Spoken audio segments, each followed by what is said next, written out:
So here's the goal of this video. We are going to, number one, start a workflow and make sure that we have our folders how they need to be organized. Number two, we're going to open Photoshop and run through how I edit photos. Number three, we're going to upload photos in the correct resolution to where they need to go. So what you should have open right now, and feel free to hit pause and play back and forth in the video for your own workflow. Go ahead and open Bridge and find a folder that you want to edit. Feel free to hit pause. Alright, so I'm on my desktop and I have Bridge open. And I kind of know where my folder is. So the first thing I'm going to do is fix my Bridge workflow. Okay, this is the most important first step. Most of your workflows are not set up correctly. So you are going to hit Window, head to Workspace, and you'll notice that it's probably preset to Essentials, and we want this to be on Film Strip. This is going to make this a much happier way to look at and edit photos. So now what we can do is start actually setting up how we look at images. So I've got my folder already open, but you might need to find it, open it, and you'll notice here you can see my date is laid out by the month, day, and year underscore the slug underscore my last initials. This is important so that if I ever search K1 on my desktop or an image library, immediately this folder will pop up. If I need to find a photo folder by a certain photographer, I could type in their last initials and this folder would come up, and then of course I know exactly what day it was from, so when I look at my calendar and look at my cut lines, I know what we were doing and what they were doing. So I have this open, and you'll see my film strip is now at the bottom, which is lovely because then you can click and slide through to look at your photos. The other thing you can double check, I know I've had some problems with the filter settings here, and I'm hoping that once you hit the workflow to film strip that'll fix that. But we want to focus on being able to filter by our ratings. So as you're going through your take, and I've mentioned this to a couple photographers, don't be so critical of your photos that you let good photos slip through your self-critique. Okay? So all I'm going to do while I'm going through this is I'm going to 5-star the photos that are at least doable. Okay, so a couple of photographers I've mentioned that you should be thinking about what are my top tier, level 1 photos for main art. Okay, tier 2, strong photos, maybe I don't want them to be main. And then tier 3, they have kids' faces, there's a good moment, maybe it's not main art worthy, but it could go somewhere in the book. So those 3 tiers are really important.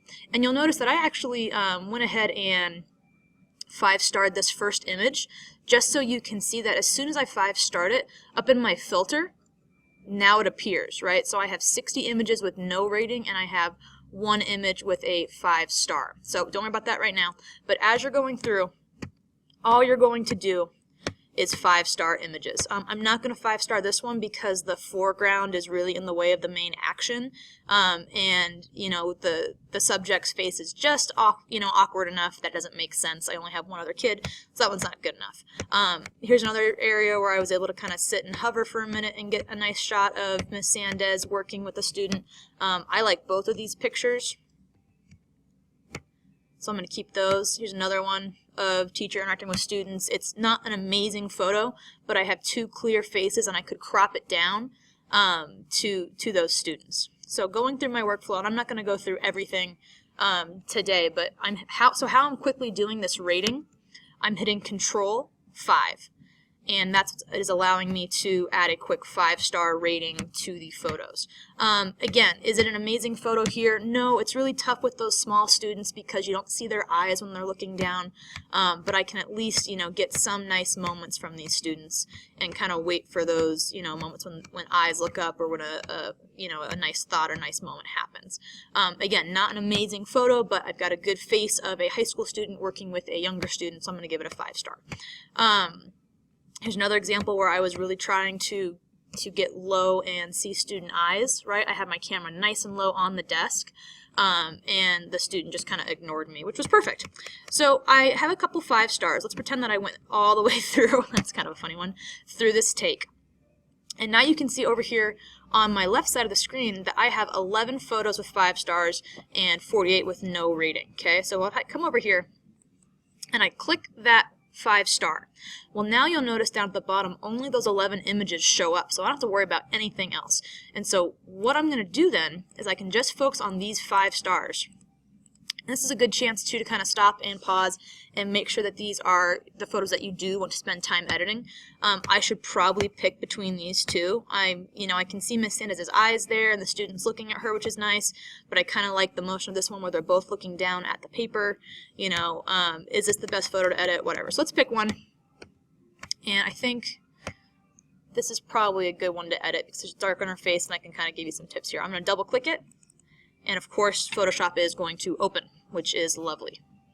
So hit pause here on the video if you need to go back and watch anything from the first half to kind of fix and have a quick understanding of what you need to do in Bridge. Okay, so my file will open, and I'm literally just now going to talk through how I edit. It's going to go fast, and then I'll come back and go through it. So the first thing that I'm going to do, just me personally, the first thing I do is curves. My shortcut is Control-M.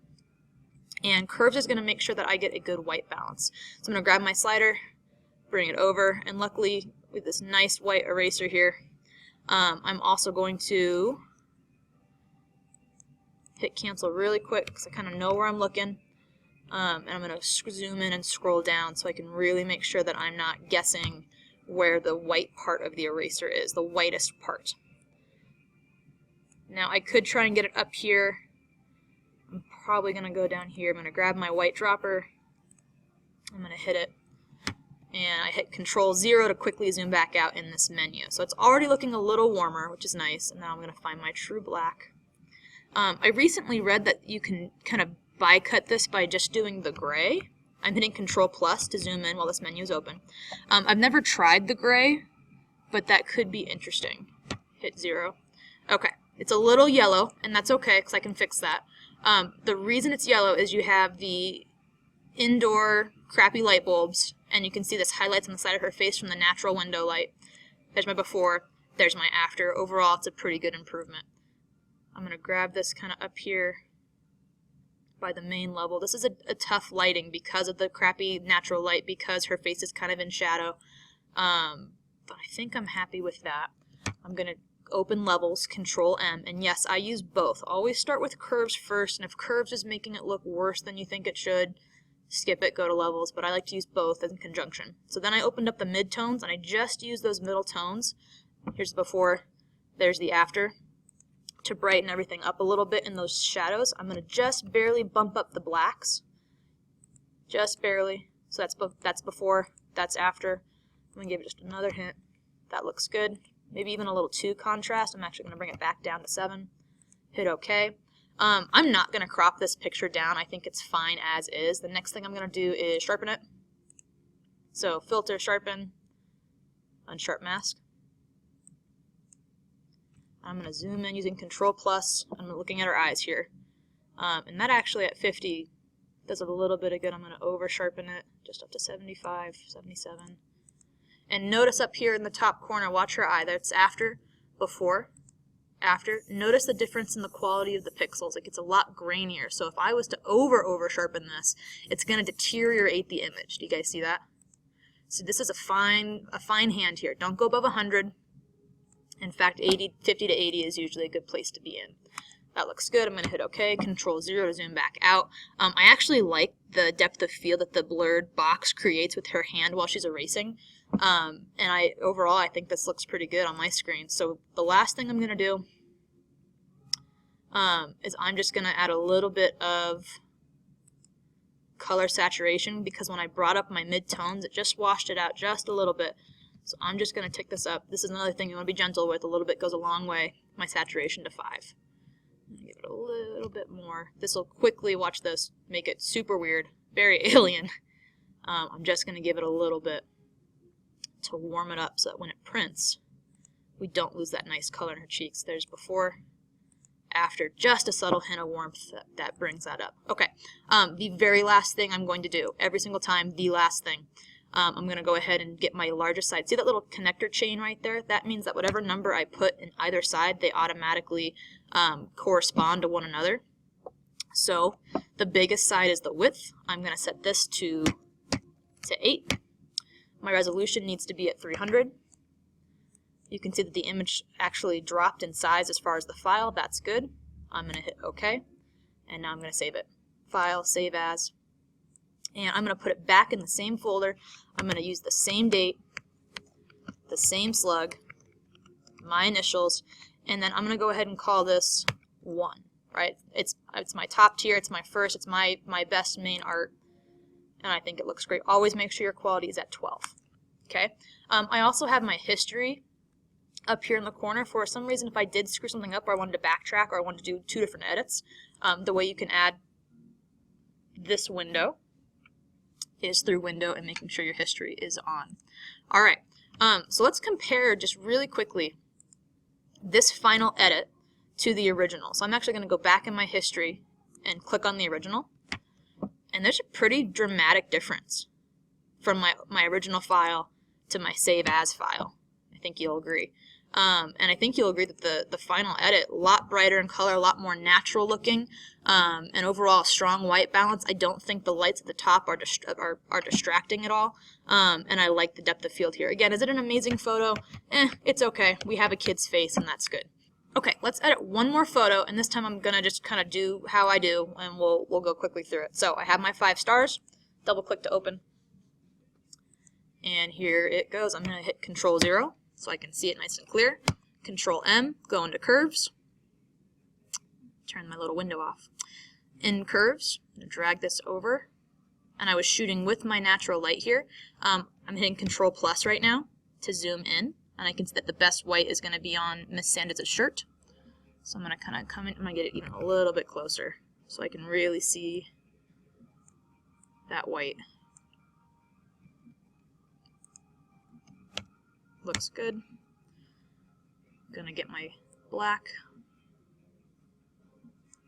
Pretty obvious here. Looks good. Gonna zoom back out to 0, make sure everyone's faces look good. That looks great. So this is an example of a white balance that is mostly natural light from the windows. Comes together really nice and cleanly. I'm gonna brighten it up just a little bit. Hit OK. In this situation, I do think that this Germ X is very distracting. We don't want people to think that the kids are completely disgusting. So I'm going to crop this extra tight, maybe even to the point where it would be a good vertical, right? Because even if we crop down to here, if we could, I mean, I'm not going to overcrop it, but even if I brought it in here, that's still a nice moment there in the center. I have my rule of thirds hitting both of my subjects, even down to the hands, which is pretty cool. I can make it really tight, but again, you always want to leave a little more space than you think you need. I'm definitely cropping out that Germ-X bottle. I'm going to leave the chair. I kind of like, again, the depth of field that creates and presents, and I'm going to leave this all the way to her shirt, going straight into the corner. I like when corners are activated. Double click. The next thing I'm going to do, I don't need to do my levels on this. I could bump my middles up a little bit, but I think it's fine as is. I think the image is also warm enough. So the next thing I'm going to do, give it a little bit of saturation, I suppose, just because I did with the last one, so I should do it here too, just a little bit.